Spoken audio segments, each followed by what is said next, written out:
The engine doesn't just hum, it breathes.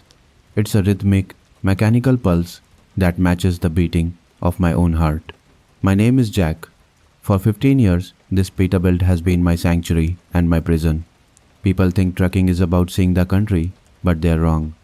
It's about seeing the parts of the country that God forgot, the grey stretches of asphalt, the rusted gas stations, and the lonely diners where the coffee tastes like burnt rubber and regret. Tonight, I was hauling a heavy load through the Appalachian Mountains. The sky wasn't just dark, it was oppressive. A storm had settled in, and the rain was hitting my windshield like thousands of tiny, desperate fingers trying to claw their way inside. Traffic? There was none. On a night like this, even the predators stay in their dens. I was alone, just me, the green glow of the dashboard, and the endless white line that felt like it was leading me straight into a void. "Just keep your eyes open, Jack," I muttered, my voice sounding like gravel. The loneliness of the road starts to warp your mind. You start talking to the shadows. You start craving a human connection so badly it feels like a physical ache in your chest. I was passing mile marker 88 when my high beams caught a flash of white.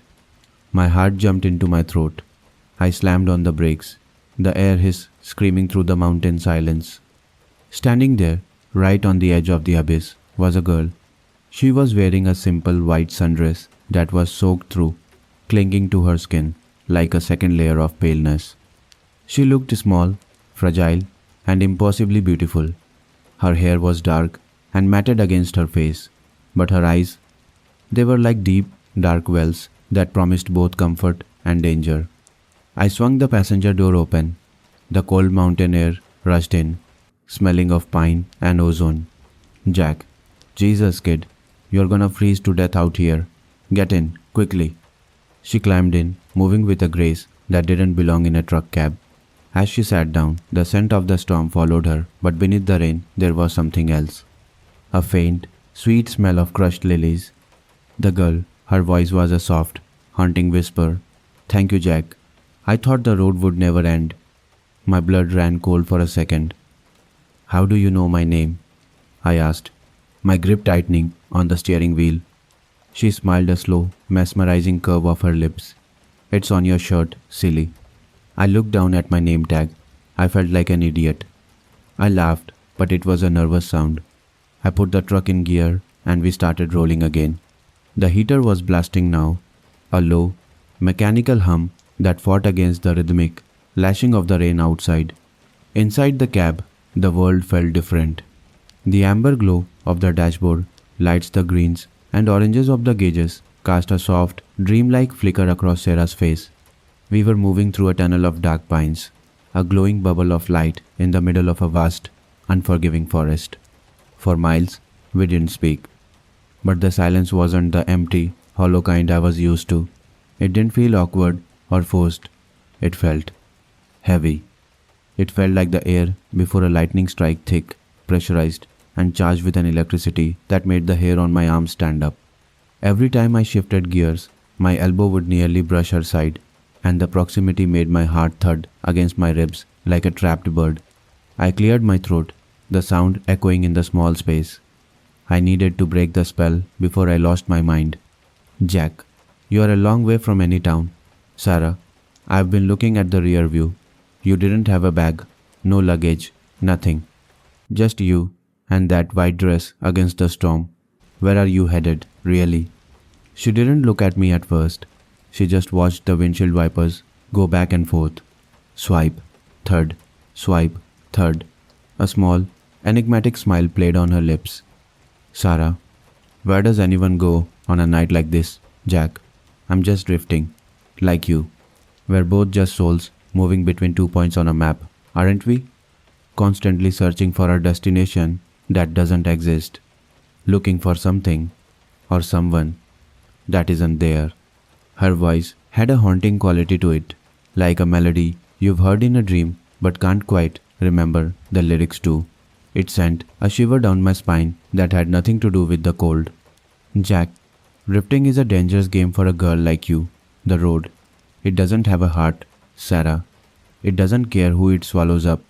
Sarah, Maybe I wanted to be swallowed. Maybe I was waiting for someone with a heart like yours to stop the world for a moment. As I reached for the gear stick to transition into 10th, she didn't move her hand. Instead, she reached out and placed her palm directly over mine. Her skin was unnervingly cool, not the freezing cold of the rain, but a deep, settled chill. Yet the contact sent a violent jolt of heat straight to my chest. It was like a physical shock. My grip on the wheel tightened, my knuckles turning white. I looked at her, and for a split second, the road became secondary. The 1,000-pound load behind me, the slick asphalt, the deadlines, it all vanished. I was drowning in her gaze. Her eyes seemed to reflect the dashboard lights in a way that made them look like burning embers. We started talking then, not the small talk of strangers, but the deep, dark confessions of people who think they'll never see each other again. I told her about the crushing weight of the solitude. I told her about the fear I had every night, the fear of being forgotten, of dying in this cab and being nothing more than a headline in a local paper. I talked about the beauty of the stars when you are in the middle of the desert, where there's no city light to drown them out. I told her about the desperate, aching need to be seen by another human soul. Jack, I've driven this route 1,000 times, Sarah. Every curve, every bridge, every mile marker, I know them by heart. But tonight, it feels like I'm seeing the world for the very first time. Like the colors are sharper, like the air is thicker. Sarah moved closer. The scent of those crushed lilies was overpowering now, filling my lungs, making my head light. She leaned her head against my shoulder, her dark hair spilling over my flannel shirt. Sarah, that's because the world usually sleeps, Jack. But tonight, it's awake for us. Don't think about the miles. Don't think about the morning. Let's make this a night to remember. I don't want to just drive through the dark. I want to feel something real. I want to feel alive. The way she said alive sent a final surge of adrenaline through me. I couldn't take it anymore. I checked the mirrors. Nothing but blackness behind us. I slowed the rig down, the tires crunching on the gravel of the shoulder, and eventually I pulled to a complete stop. The engine was still idling, a low growl beneath her feet. I turned toward her in the dim light. I leaned in, my heart hammering so loud I was sure she could hear it. The kiss was slow, at first tentative, tasting of the cold rain she'd brought in and a desperate, burning hunger I'd kept buried for years. But it escalated in a heartbeat. The passion was overwhelming, a tidal wave that swept away my reason. Her hands were in my hair, her lips were fire against mine. I was lost in her, consumed by the sheer intensity of the moment. Jack, gasping for air, his voice breaking. I can't stay on this highway, Sarah. There are too many eyes, even in the dark. I need to find a place where the world can't find us. A place where we can truly be alone. Sarah, her eyes locking onto mine, dark and infinite. I know just the place, Jack.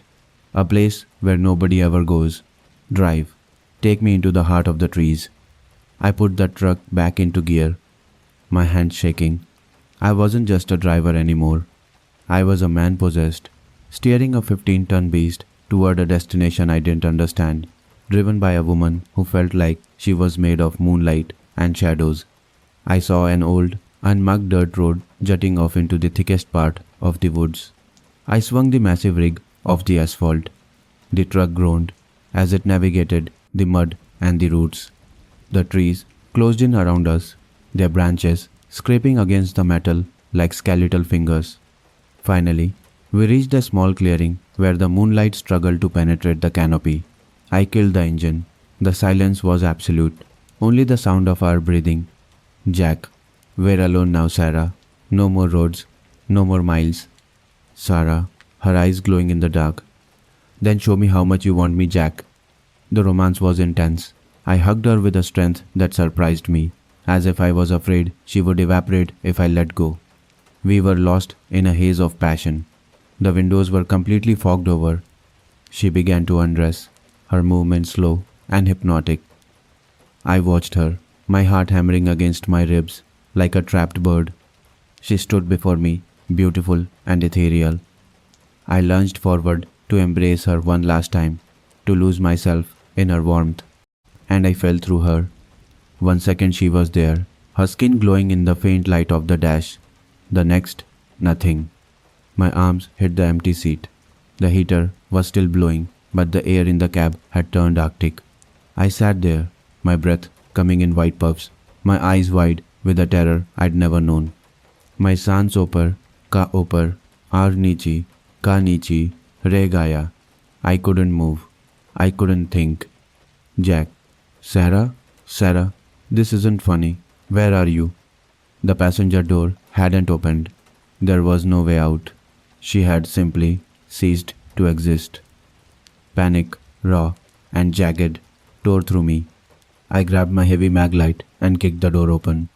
I stumbled into the mud, my flashlight beam cutting through the fog like a sword.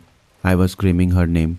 I heard a sound, a soft, melodic giggle that seemed to come from every direction at once. Jack, Sarah, please, come back. I pushed through a thicket of thorns and found myself in a small, circular clearing. My light hit the ground. I stopped. I couldn't even scream. There she was, lying in the dirt.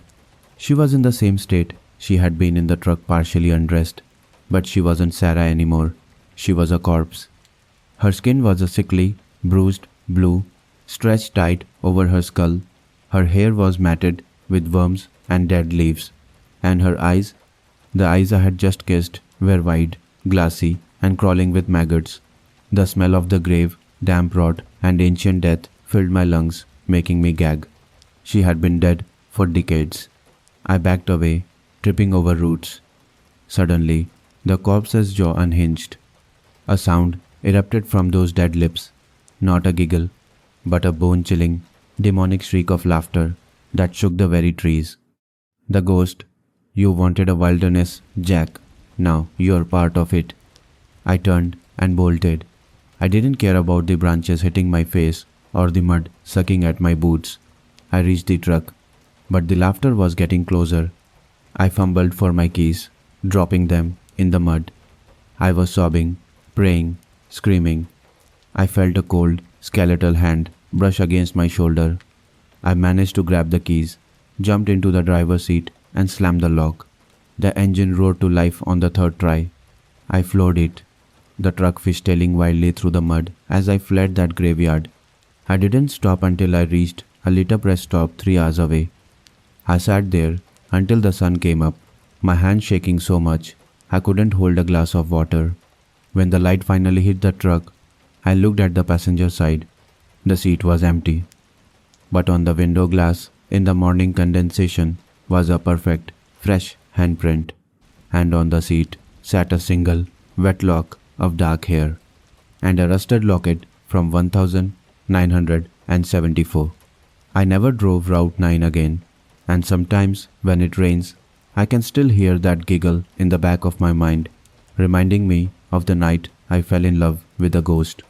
Like and subscribe for more truck driver stories.